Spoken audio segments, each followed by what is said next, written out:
अखंड भारत का टुकड़ा कब कब हुआ? असल में भारत को भारतीय उपमहाद्वीप कहा जाता है। दरअसल यह दक्षिण एशिया का एक ऐसा भौगोलिक क्षेत्र है जो भारतीय प्लेट पर स्थित है। इसे हिमालय से हिंद महासागर में दक्षिण की ओर प्रक्षेपित किया गया यानी ढकेला गया। इस प्लेट पर बसे पूरे समुदाय को एक अखंड भारत कहा जाता है। ऐसे में ये जानना जरूरी हो जाता है कि कौन कौन से देश भारत के हिस्सा रहे हैं और जो देश अखंड भारत का हिस्सा रहे हैं उनके पीछे अलग होने का क्या कारण है। तो सबसे पहले बात करते हैं पाकिस्तान की। वर्ष 1947 में 14 अगस्त को पाकिस्तान और 15 अगस्त को भारत को एक पृथक राष्ट्र घोषित कर दिया गया। इस विभाजन में न केवल भारत के दो टुकड़े किए गए बल्कि बंगाल का भी विभाजन कर दिया गया और बंगाल के पूर्वी हिस्से को भारत से अलग कर पूर्वी पाकिस्तान बना दिया गया। ये बंटवारा धर्म के आधार पर हुआ और भारत पाकिस्तान अलग अलग देश बन गया।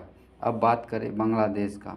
दरअसल आज का जो बांग्लादेश है वो भी एक समय में भारत का ही हिस्सा था।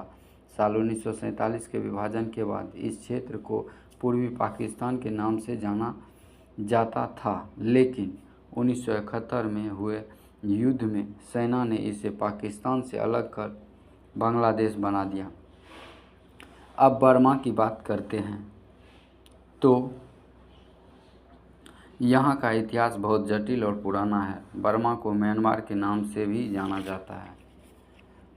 भारत के इस हिस्से पर साल 1852 में अंग्रेज़ों ने कब्जा कर लिया, जिसके चलते शुरुआत में ब्रिटिश और बर्मा लोगों के बीच काफ़ी आंदोलन हुआ और ब्रिटिश सामानों का बड़े स्तरों पर बहिष्कार भी किया गया।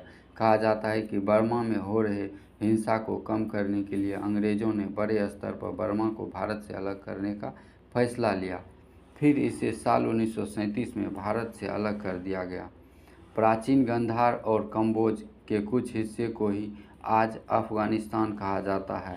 महाभारत काल में गंधार पर शकुनी का शासन था। हिंदू शाही और पारसी राजवंशों ने इस पूरे क्षेत्र पर शासन किया। 7वीं सदी के बाद वहां अरब और तुर्क मुसलमानों ने आक्रमण करना शुरू कर दिया। 870 ईस्वी में अरब सेनापति याकूब अली ने अफ़गानिस्तान पर पूरी तरह अधिकार कर लिया। अफ़गानिस्तान तब भी भारत का हिस्सा था जब अंग्रेज़ों ने उस पर कब्जा कर लिया था।